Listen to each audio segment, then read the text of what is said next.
Hello everyone, this is Crota giving you a map review of all the 1v1 maps here from the 1.1.1 StarCraft 2 Wings of Liberty. Now this is going to be Blistering Sand, so I just wanted to review every single map and give my general thoughts, and I will probably be doing this for all the new maps that also come out as well. Now Blistering Sand is one of those maps that I happen to have thumbs down just because for some reason I always seem to lose to Zerg on this particular matchup. Now, there are two spawning locations, one on the north top right hand side of the map. Meanwhile, there is another spawning location on the bottom left hand side of the map.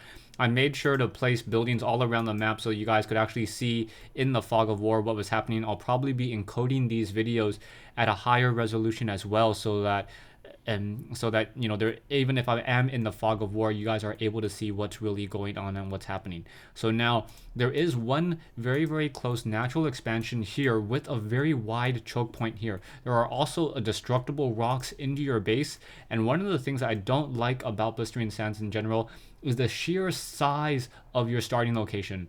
Because of the sheer size of your starting location, that is a lot of area to defend and a lot of a movement that any melee units can run around and try to gain into your base. So just be aware of that. As a Zerg player and a Protoss player, Zealots and Zerglings are generally very strong on this map just because they don't get as choked up or as tied. Range units are not nearly as strong, and one of the reasons perhaps why me as a Terran player, I don't like this map. Now, after moving out from this rather narrow choke point here, there is what I call the main stage or the center ground of the map. The center ground of the map has two Xel'Naga Watchtowers, one on the south side, one on the north side of the map. Now, north and south side of the map, if you have a unit activating this Xel'Naga Watchtower, it is beyond the sight range of this Xel'Naga Watchtower. So that's something that you also have to be aware of. It's not like Metalopolis where if you activate one Xel'Naga Watchtower, you can see the other person activating the second Xel'Naga Watchtower. Now, moving out from this narrow choke, or this rather wider choke point here, you come into this very exposed area once again, which is very dangerous for Terran players and any very static defense army. So if you have a lot of stalkers, if you have a lot of just units that move relatively slowly and get countered by Zerglings very easily, this is the place where you do not want to be. Zerglings can swarm in from this direction, from the south side here, and just quickly surround and tear apart any standing army very easily. It is very important to control these Xel'Naga Watchtowers. However, what's odd about this particular map is that the ramp, this Xel'Naga Watchtower is more accessible to this side. However, the ramp is on this side of the map, making it so that if you want to activate this Xel'Naga Watchtower, you're kind of exposed. So I'm not quite sure why the ramp isn't over here. It's more like this is your Xel'Naga Watchtower, this is my Xel'Naga Watchtower, let's just be friends and each of us keep it. No, it's not that way.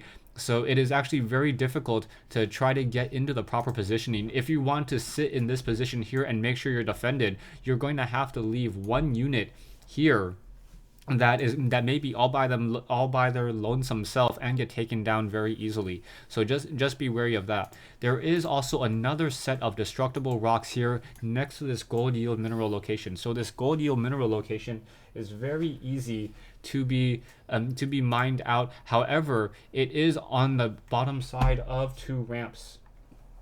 So on this low ground, you can find yourself in a very dangerous defensive position unless you have this Xel'Naga Watchtower, and that is why this Xel'Naga Watchtower is so important. It protects you from any early aggression, and as you will be able to see any units trying to funnel in through this choke point or this very large choke point as well, but this choke point should normally be yours.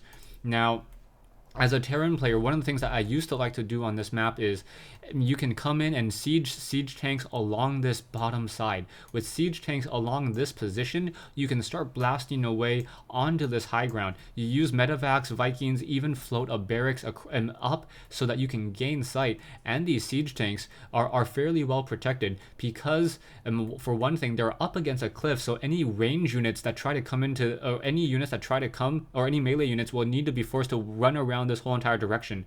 And then on top of that, if you try to move in range units from this direction, those range units will most likely get taken down by the blast of that siege tank. So that's why, and one of the reasons why I like this low ground here when I was actively playing this map.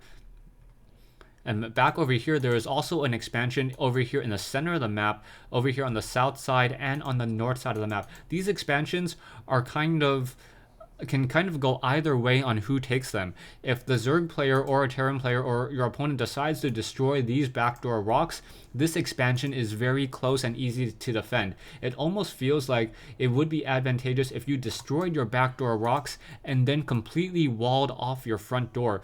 This would make for a much more natural progression in terms of how you would expand, because you know that any units that try to push in through your front door, they will not be able to get through here that easily. So you guard this choke point, and when you move out from this choke point, you can activate this Elnaga Watchtower because it's within close distance, and also take this expansion in addition to this expansion as well.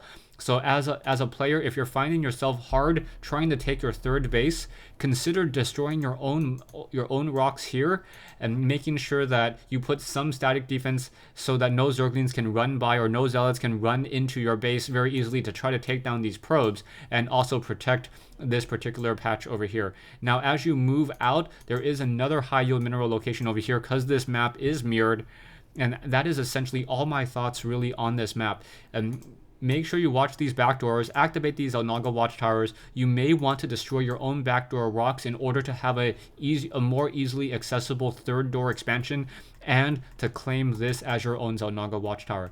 Thanks for listening to my map review. Let me know if you guys like this. I had to obviously play a 1v1 game against the AI to reveal Fog of War so that you guys could actually see what I was talking about throughout this map. Let me know if you guys like this for these Q&A sessions. I'll probably put this all together on a separate playlist.